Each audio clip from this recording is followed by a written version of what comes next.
December 19th, 1897. In the folklore of the polar latitudes, the legend of a Flying Dutchman is of very late origin. Who shall say this strange story, well known to the pelt and blubber hunters of the north, but told here in print for the first time, did not reach the ears of Nansen and embolden him in the theory of the transpolar current. The apparition of a strange vessel many years ago off Cape Sivernoy inspired among the Siberian Tuskies an elaborate fable, which the amphibious travelers of the kayaks spread among the Eskimo hamlets on the shores of the North Sea. When the vessel was first observed by the natives, it was standing offshore, south of Wrangel Island, in a May gale, as if plunging through the southbound ice pack. Its ghostly hull and rakish rigging loomed up indistinctly through the sleet and mist of the polar hurricane, and vanished in the gloom. She came from the icebound north, where no human being lived, and in her flight before the storm, the fanciful Tuskies saw in her a mysterious messenger from the fabled beings their fathers had told of that lived in that ice-locked land. Now, a vessel that hails from that region and carries no sign of distress, that does not trade, and that gives no sign of familiar life, is something to be talked about by curious natives, to whom the arrival of a vessel is a tremendous advent. As the story traveled from mouth to mouth, the mysterious vessel was given all sorts of fantastical embellishments, and a crew of weird beings from a faraway continent. In their simple stories, the Tuskies declared that these beings did not come to trade or explore, but to lure foolish hunters or fishers to their doom. In the mysterious vessel they saw a bait to tempt the foolhardy white men of the warm South to more reckless daring in search of the mysterious northern land inhabited by these wonderful beings. Though the theory of myth and the fancy of the Lorelei was preserved, the fable changed in form and substance as it traveled eastward on the Arctic Circle. The strange craft there took on Herculean dimensions as a monster Uniac with balloon sails and manned by giant ice gods. Sometimes it appeared etherealized with wings. At last, so it was said, the strange craft was seen in reality off the east coast of the Bering Sea, a fleeting thing of 1,000 sails and the elongation of a sea serpent in the faraway fluorescence of an aurora.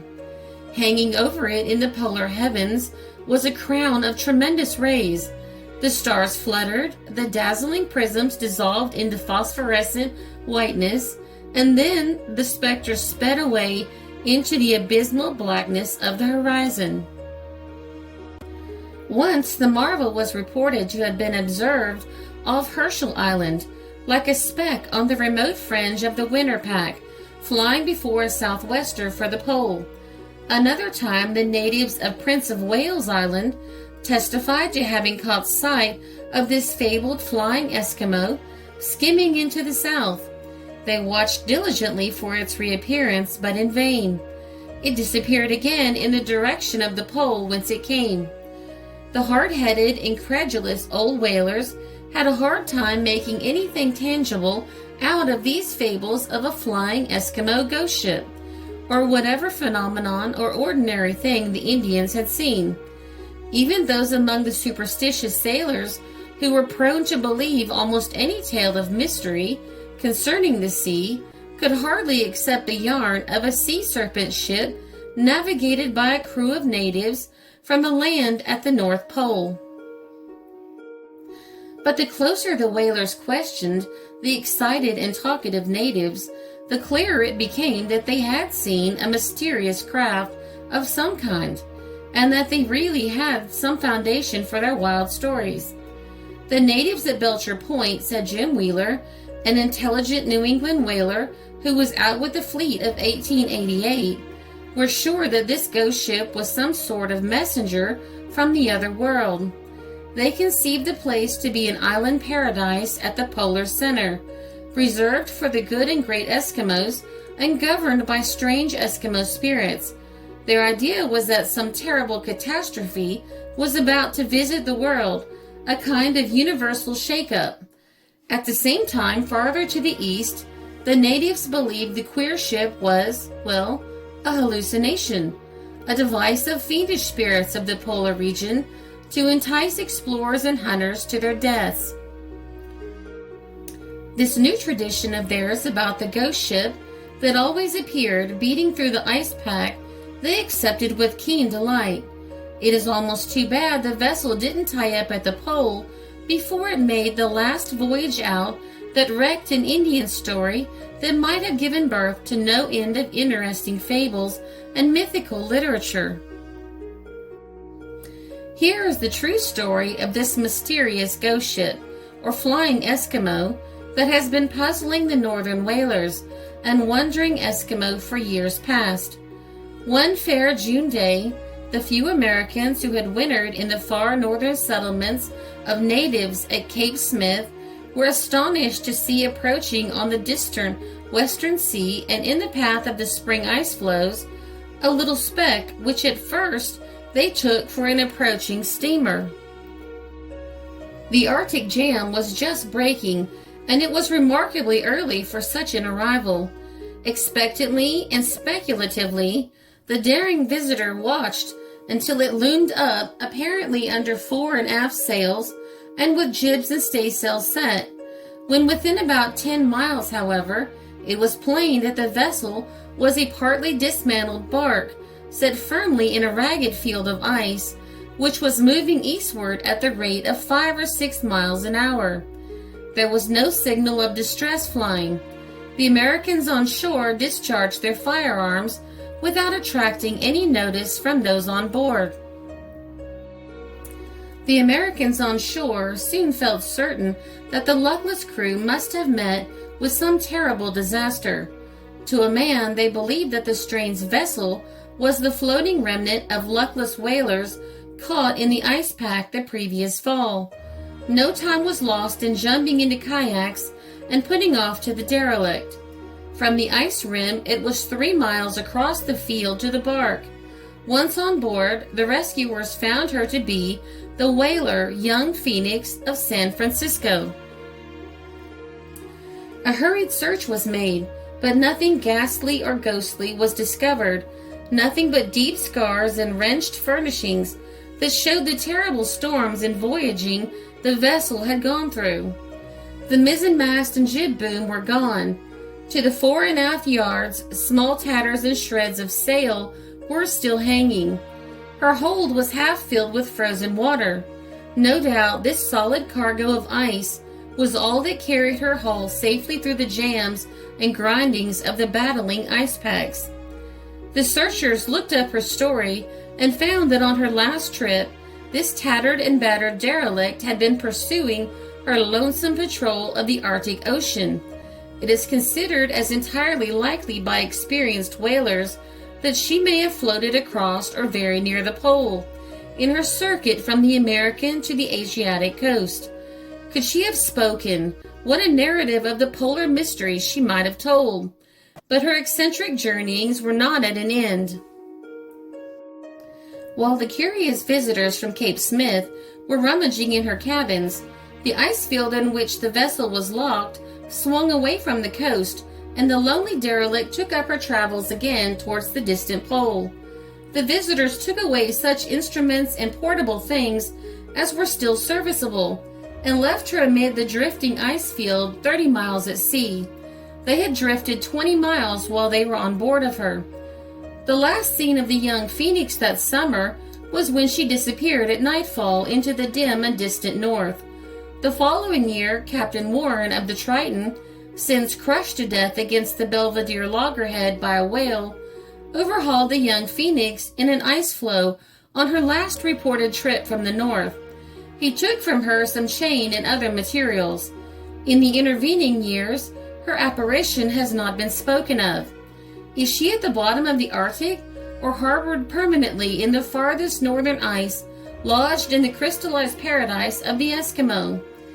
In her unknown voyages, does she ever pass that bit of land or sea spot which polar explorers have struggled so long to reach? Had Nansen and Andre been passengers on her, would their hearts have been gladdened with the sight of the most northernmost point of the globe? How the young Phoenix became a derelict, a periodically reappearing ghost ship amid the ice floes of the distant waters of the north, is one of its stories of wild storms and terrible wrecks. She was abandoned by her crew as a helpless wreck, given over for dead. That's why some seamen give her the name Ghost Ship. Years ago, she was one of a fleet of 12 whalers lying off the west shore of Point Barrow, the northernmost point of the American continent. It was August, and a terrific storm came up from the southwest, something most unusual for that season of the year. Imagine a huge mushroom-shaped projection of land with a cap facing the north, and you have a perfect idea of Point Barrow.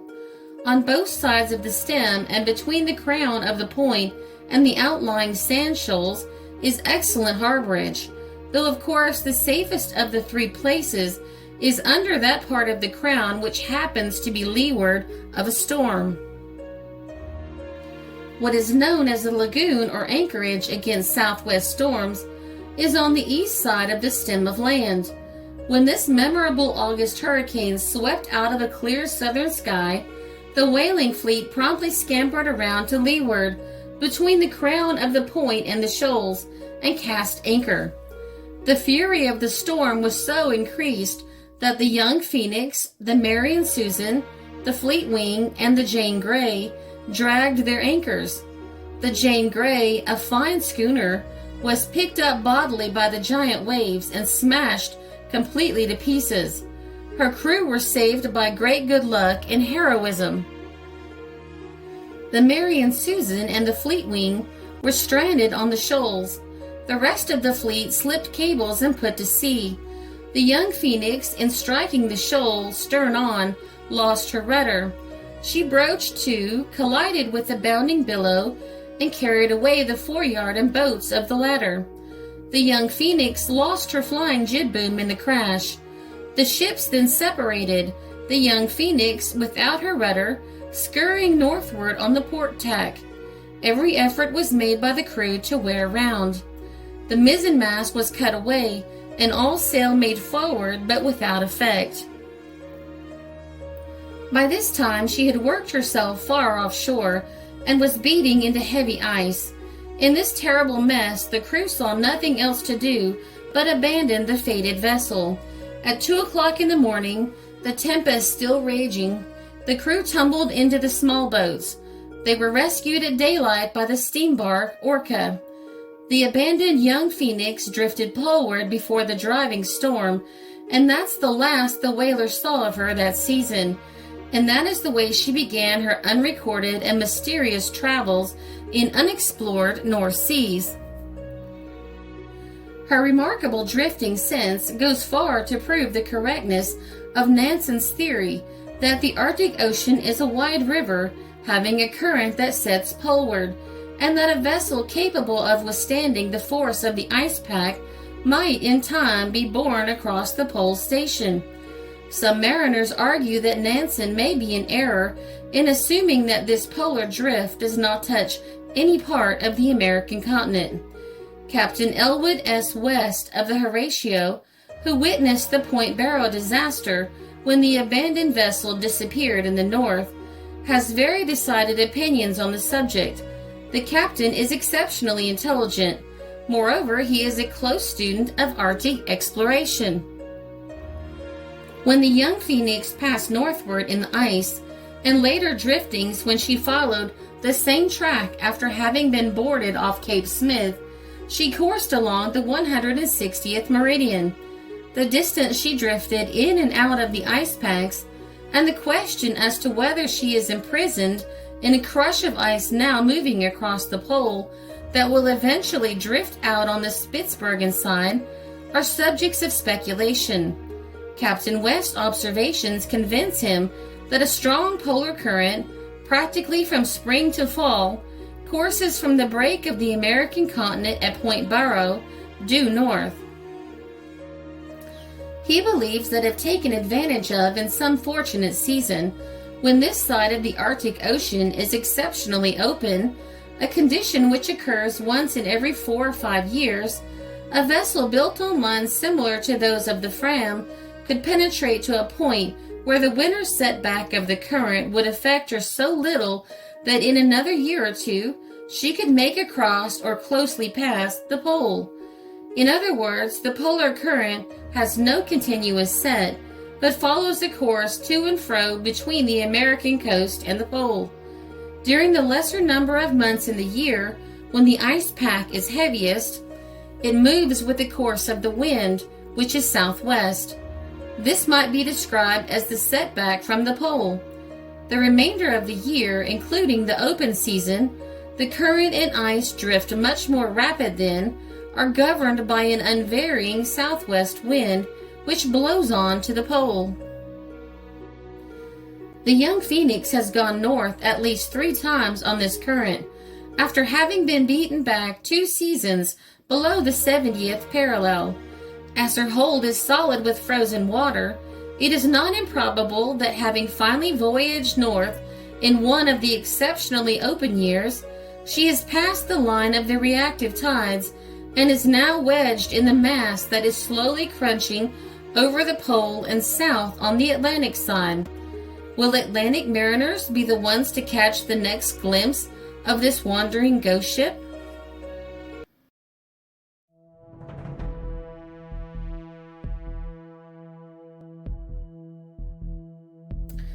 This article appeared in the San Francisco Call, December 19th, 1897.